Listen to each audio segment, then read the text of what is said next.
Commentaire de saint Thomas d'Aquin sur l'évangile de Jean, chapitre 3, suite. Jean répondit en disant : « L'homme ne peut rien recevoir qui ne lui ait été donné du ciel. » Jean-Baptiste affirme donc ici quelque chose d'humble avec l'intention de leur inspirer de la crainte. Le fait que tous accourent vers le Christ, veut-il leur faire comprendre, ne peut venir que de Dieu, car l'homme ne peut rien recevoir en fait de perfection et de bien qui ne lui ait été donné du ciel. Si donc vous vous opposez au Christ, c'est à Dieu que vous vous opposez. Citation. Si ce dessein ou cette œuvre est des hommes, elle se détruira, mais si elle est de Dieu, vous ne pourrez pas la détruire. Actes chapitre 5, verset 38.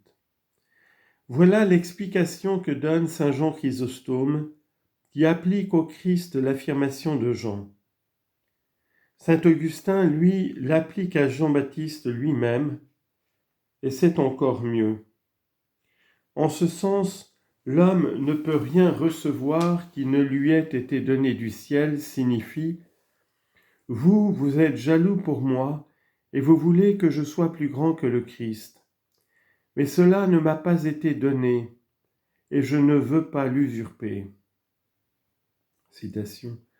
Nul ne s'attribue cet honneur, mais on est appelé par Dieu comme Aaron. Hébreux, chapitre 5, verset 4.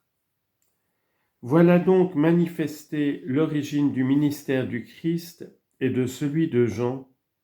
Ils viennent du Christ.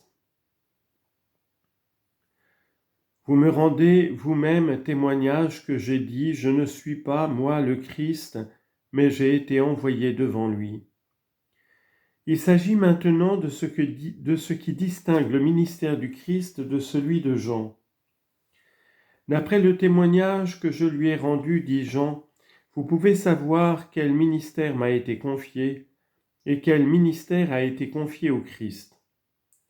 Car vous me rendez vous-même témoignage, c'est-à-dire vous pouvez témoigner que j'ai dit, je ne suis pas, moi, le Christ. Il confessa, il ne nia pas. Il confessa, je ne suis pas le Christ. Jean chapitre 1, verset 20. Mais j'ai dit cela, poursuit-il, parce que j'étais envoyé devant lui comme un héros devant un juge. Ainsi, par mon témoignage, vous pouvez savoir quel est mon ministère, précéder le Christ et lui préparer la voie. Citation. Il y eut un homme envoyé de Dieu, son nom était Jean, il vint comme témoin. Jean chapitre 1, versets 6 à 7. Alors que le ministère du Christ est de juger et d'exercer l'autorité. Enfin, si l'on est attentif, on remarque que Jean, dans sa manière de répondre, agit avec prudence. Il réfute ceux qui avaient suscité la discussion en s'appuyant sur leurs propres paroles. C'est par ta parole que je te juge. Luc chapitre 19, verset 22. Celui qui a l'épouse est l'époux, mais l'ami de l'époux qui se tient là et qui l'entend est ravi de joie à la voix de l'époux. Cette joie qui est mienne est donc à son comble. Jean montre ici quel est son rôle propre dans l'exercice de son ministère. Il donne d'abord une comparaison, puis l'applique à ce qu'il veut montrer. La comparaison qu'il donne se rapporte d'abord au Christ, puis à lui-même. Celui qui a l'épouse est l'époux. Il faut à ce sujet souligner que, dans les choses humaines, il appartient à l'époux seul de disposer de l'épouse, d'exercer à son égard l'autorité et de l'avoir à lui. Voilà pourquoi Jean dit « celui qui a l'épouse », c'est-à-dire celui à qui il appartient d'avoir l'épouse, est l'époux. Or cet époux, c'est le Christ. Citation. Et lui, comme un époux sortant de sa chambre nuptiale. Psaume 18, verset 6. Et son épouse est l'Église qui lui est unie par la foi. Citation. Je t'épouserai dans la foi. Osée chapitre 2, verset 20. La parole de Séphora à Moïse, « Tu es pour moi un époux de sang » Exode 4, 25, est une figure de ses noces, et c'est d'elle qu'il est dit dans l'Apocalypse, « Voici venues les noces de l'agneau » chapitre 19, verset 7. Ainsi, parce que le Christ est l'époux, il lui appartient d'avoir l'épouse, c'est-à-dire l'Église.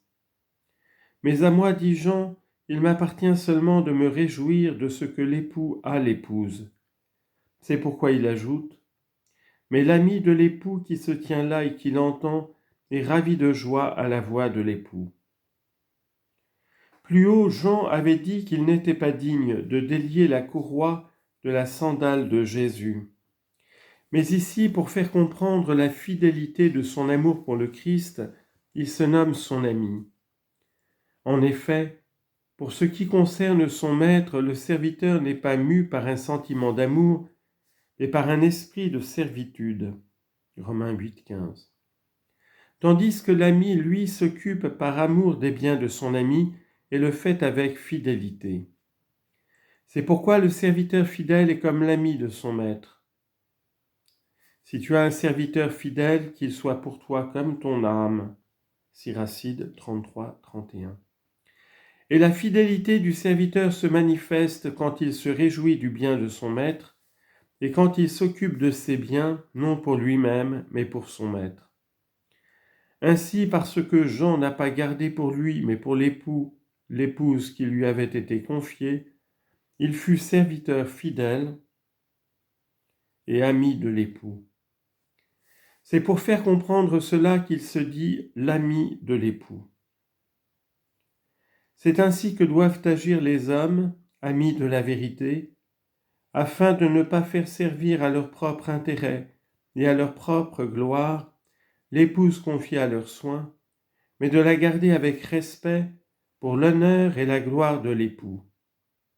Autrement, ils ne seraient pas amis de l'époux, mais plutôt adultères. C'est pourquoi saint Grégoire dit que le serviteur, par l'intermédiaire de qui l'époux transmet ses dons, est coupable de pensée adultère s'il désire plaire aux yeux de l'épouse.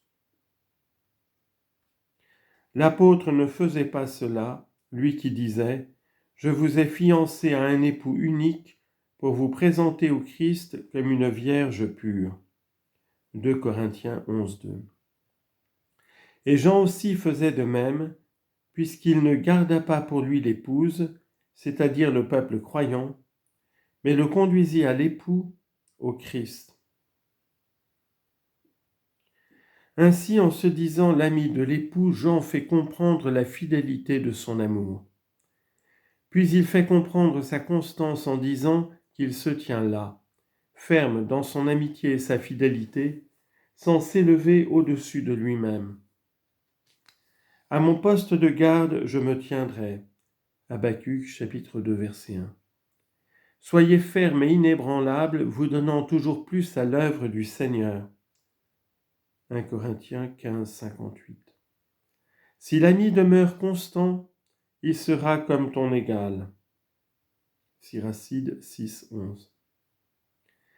Jean fait comprendre encore son attention en disant « et qu'il entend, c'est-à-dire qu'il considère avec attention la manière dont l'époux est uni à l'épouse. En disant cela, il explicite selon saint Jean Chrysostome le mode de ces épousailles. Celles-ci en effet sont célébrées dans la foi comme on l'a dit plus haut. Or la foi vient de ce que l'on entend. Romains 10, 17. Qui l'entend peut encore vouloir dire qui obéit avec un grand respect en disposant de l'épouse selon l'ordre de l'époux. Citation. Dès le matin, il éveille mon oreille pour que je l'écoute comme un maître. Isaïe chapitre 50, verset 4.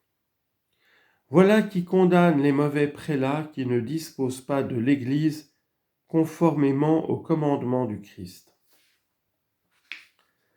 Enfin, Jean fait connaître sa joie spirituelle en disant que l'ami de l'époux est ravi de joie à la voix de l'époux, c'est-à-dire lorsque celui-ci s'adresse à l'épouse. Il dit qu'il est ravi de joie pour montrer la vérité et la perfection de sa joie. En effet, celui qui ne se réjouit pas du bien ne se réjouit pas d'une vraie joie. C'est pourquoi, si je m'affligeais de ce que le Christ, qui est l'époux véritable, évangélise l'épouse, c'est-à-dire l'Église, je ne serais pas l'ami de l'époux, mais je ne m'en afflige pas. Cette joie qui est mienne est donc à son comble. Non, je ne m'en afflige pas, dit Jean. Bien au contraire, cette joie qui est mienne est donc à son comble, puisque je vois ce que j'ai longtemps désiré, l'époux s'adressant à l'épouse. Ou encore, cette joie qui est mienne est donc à son comble, en ce sens qu'elle atteint sa mesure parfaite dès lors que l'épouse est unie à l'époux, car je suis désormais comblé, et j'ai accompli mon ministère. Citation. Pour moi, je me réjouirai dans le Seigneur et j'exulterai en Dieu, mon Sauveur, mon Jésus. Habacuc, chapitre 3, verset 18.